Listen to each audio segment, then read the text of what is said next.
Video का title देखकर क्या लगा कि भाई हाफ ईयरली का पेपर लीक हो चुका है? नहीं भाई, पेपर लीक नहीं हुआ है, लेकिन आज मैं तुम्हें वो टॉपिक्स बताने वाला हूँ जिन्हें हाफ ईयरली से पहले इग्नोर करना बहुत बड़ी गलती होगी। क्योंकि आज हम करेंगे क्लास 9 और क्लास 10 के साइंस, मैथ्स, एसएसटी के सबसे ज्यादा इंपॉर्टेंट टॉपिक्स की बात। और सिर्फ टॉपिक्स की लिस्ट नहीं दूंगा, हर सब्जेक्ट के आखिर में मैं तुम्हें बताऊंगा इन टॉपिक्स को पढ़ना कैसे है, टॉपर की स्ट्रेटेजी क्या होती है। यार वीडियो को लास्ट तक जरूर देखना, क्योंकि आज की वीडियो आपकी पूरी प्रिपरेशन की डायरेक्शन बदल देने वाली है। Welcome to Satyam Gupta class 9th and 10th। यार वीडियो को लाइक करके कुछ भी प्यारा सा कमेंट कर दो। Let's start the video.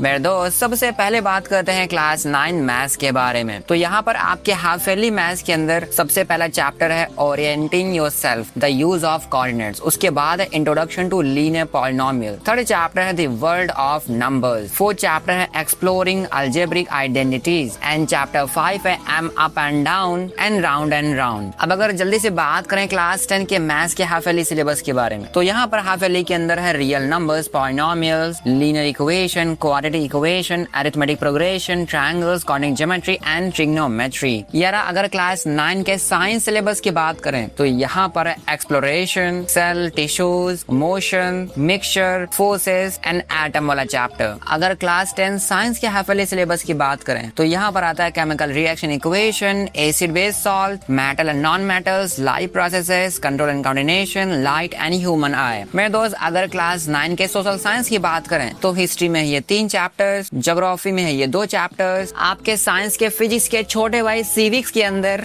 2 chapters हैं, और इकोनॉमिक्स के अंदर अगेन 2 चैप्टर्स हैं। अगर क्लास 10 सोशल साइंस की बात करें तो ये सारे चैप्टर्स सोशल साइंस के अंदर है। टोटल 8 चैप्टर्स हैं। मेरे दोस्त, क्लास 9 तो क्लास 10 के मैथ, साइंस, एसएसटी के हाफ ईयरली सिलेबस को देखने के बाद अब चलिए देखते हैं कि उस सिलेबस के अंदर हमें कौन कौन से इंपॉर्टेंट टॉपिक्स को पढ़ना है और कौन कौन से टॉपिक्स को गलती से भी हाथ नहीं लगाना है। तो क्लास 9 मैथ्स के अंदर आपको पढ़ना है चैप्टर नंबर 1 से ये सारे टॉपिक, चैप्टर 2 से ये सारे टॉपिक, चैप्टर 3 के अंदर आपको ये सब पढ़ना है, चैप्टर 4 के अंदर आपको इन सारे टॉपिक्स को सही से देख लेना है। और यार यहाँ पर मैं आप सबको एक प्रो टिप दे देता हूँ। यार आप सिर्फ इन इंपॉर्टेंट टॉपिक्स को देखो मत, आप वीडियो को पॉज करो और एक्टिव रिकॉल करने का ट्राई करो कि आपको इन टॉपिक्स के बारे में कितना नॉलेज है, कहाँ पर आप लैग कर रहे हो, कहाँ पर आप भूल रहे हो, कहाँ पर मिस्टेक कर रहे हो, सब कुछ भाई सही से एनालाइज कर लो। इसके बाद अगर चैप्टर 5 की बात करें तो यहाँ से आपको ये सारे टॉपिक्स को सही से देख लेना है। मेरे दोस्त, अगर क्लास 10 मैथ्स की बात करें तो यहाँ से चैप्टर नंबर 1 के अंदर आपको ये सब देखना है, चैप्टर 2 के अंदर आपको ये सब पढ़ना है, चैप्टर 3 के अंदर जो काफी ज्यादा इजी एंड स्कोरिंग है आपको ये सब देखना है, चैप्टर 4 के अंदर ये सब देखना है। ये बहुत ही ट्रिकी चैप्टर है तो ध्यान से भैया। चैप्टर 5 में आपको ये सब देखना है, चैप्टर 6 के अंदर आप ये सब पढ़ लेना, चैप्टर 7 में आपको ये सब देख लेना है, और चैप्टर 8 में फाइनली आपको बस इतना कुछ देखना है। ट्रिग्नोमेट्री बहुत सारे स्टूडेंट्स को टफ लगता है, इसलिए बढ़िया से प्रैक्टिस करोगे तो मजा आ जाएगा। मेरे दोस्त, अगर मैथ्स की स्ट्रेटेजी की बात करें तो यार रूल नंबर 1 है एनसीईआरटी फर्स्ट। सबसे पहले अपने सिलेबस के एनसीईआरटी करो, एग्जाम्पल्स करो, इंपॉर्टेंट एक्सरसाइज के क्वेश्चंस करो। रूल नंबर 2 है सोल्यूशन मत पढ़ो, क्वेश्चन सॉल्व करो। बहुत सारे स्टूडेंट्स क्या करते हैं, क्वेश्चन देखा नहीं आया, सोल्यूशन देख लिया। यार सोल्यूशन पढ़ने से ऐसा लगता है कि क्वेश्चन आ गया, लेकिन एग्जाम में सोल्यूशन नहीं दिया होगा। इसलिए पहले खुद ट्राई करो, कम से कम कुछ देर सोचो, फिर नहीं आ रहा तब देखो। रूल नंबर 3 है फार्मूलाज प्लस थ्योरम्स। डेली 10 से 15 मिनट फार्मूलाज पे, थ्योरम्स पे जरूर टाइम दो। रूल 4 है प्रेजेंटेशन। मैथ्स में सिर्फ आंसर नहीं, प्रॉपर वर्किंग भी इम्पोर्टेंट है, इसलिए हमेशा सही फॉर्मेट में आंसर्स को सॉल्व करो। यार अगर क्लास 9 के साइंस की बात करें तो यहाँ पर चैप्टर 1 से आपको ये सब पढ़ना है, चैप्टर 2 के अंदर आप बस ये सब देख लेना, चैप्टर 3 से आपको ये सब देखना है, चैप्टर 4 जो फिजिक्स का चैप्टर है यहाँ से आपको ये सब देखना है। अगर चैप्टर 5 की बात करें जो केमिस्ट्री का चैप्टर है तो यहाँ से आप ये सब पढ़ लेना। अगेन मैं आपको याद दिला दूं, वीडियो का डबल फायदा आपको तभी मिलेगा जब आप वीडियो को पॉज करके एक्टिव रिकॉल करते रहोगे। यार अगर चैप्टर 6 की बात करें तो यहाँ से आप ये सब सही से देख लेना। चैप्टर 8 के अंदर जो केमिस्ट्री का चैप्टर है एटम, यहाँ पर आपको ये सब सही से पढ़ लेना है। बहुत सारे एक्सपेरिमेंट इसके अंदर होंगे तो सही से देखना। मेरे दोस्त, अगर क्लास 10 साइंस की बात करें तो केमिस्ट्री के अंदर आपको चैप्टर नंबर 1 मिलेगा केमिकल रिएक्शन, तो यहाँ से आपको ये सब देखना है। चैप्टर 2 के अंदर आप ये सब पढ़ लेना, चैप्टर 3 के अंदर आप ये सब सही से पढ़ लेना।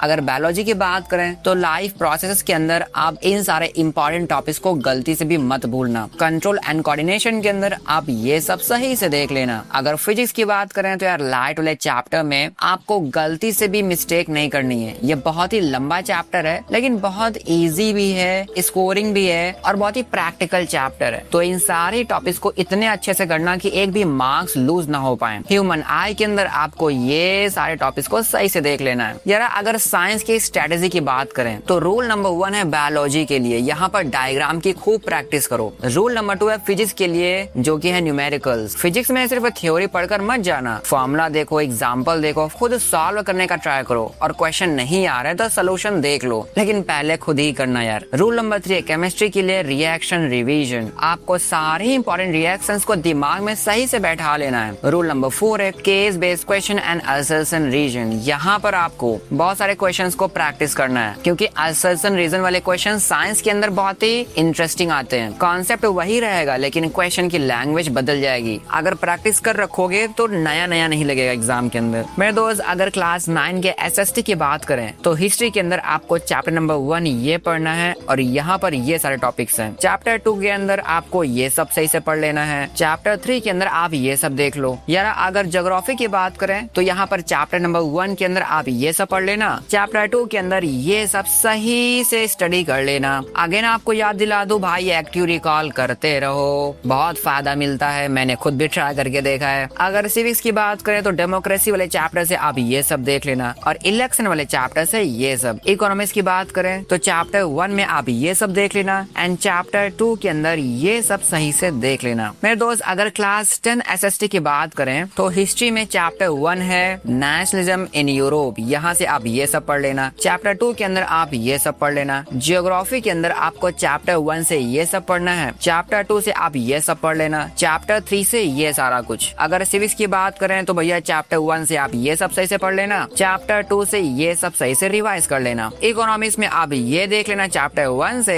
एंड चैप्टर 2 से आप ये सारा कुछ सही से पढ़ लेना। यार अगर SST की इस स्ट्रेटेजी की बात करें तो रूल नंबर 1 है पैराग्राफ नहीं पॉइंट्स में सोचो। मान लो क्वेश्चन है पावर शेयरिंग क्यों डिजायरेबल है तो पूरा पैराग्राफ रटने की जगह पॉइंट वाइज याद करो। पॉइंट 1 2 3 4 इस स्ट्रक्चर में याद करो। एग्जाम में भी क्लियर पॉइंट्स में लिखना बहुत ही आसान रहेगा। रूल नंबर 2 है cause event and effect. History पढ़ते समय हर इवेंट के लिए खुद से पूछो क्यों हुआ, क्या रिजल्ट हुआ। इससे हिस्ट्री याद करने की बजाय समझ में आएगी। रूल नंबर 3 है कंपैरिजन क्वेश्चंस। डिफरेंसेस वाले क्वेश्चंस की अलग प्रैक्टिस करो जैसे organised versus unorganised sector, federal versus unitary, different types of resources. ऐसे क्वेश्चंस एग्जाम में बहुत ही ज्यादा यूजफुल होते हैं। रूल नंबर 4 है रिवीजन। SST को एक बार पढ़कर छोड़ दिया तो एक हफ्ते बाद सब कुछ भूल जाओगे, इसलिए प्रॉपर रिवीजन साइकिल रखो। पहले रीड करो, रिकॉल करो, राइट करो, रिवाइज करो। और हाँ मेरे दोस्त एक बात जरूर याद रखना, एग्जाम में सिर्फ ये नहीं पूछा जाएगा कि तुमने कितना पढ़ा है, कितनी मेहनत की है। तुम्हारी पढ़ाई तभी काम आएगी जब एग्जाम हॉल में क्वेश्चन तुम्हारे सामने होगा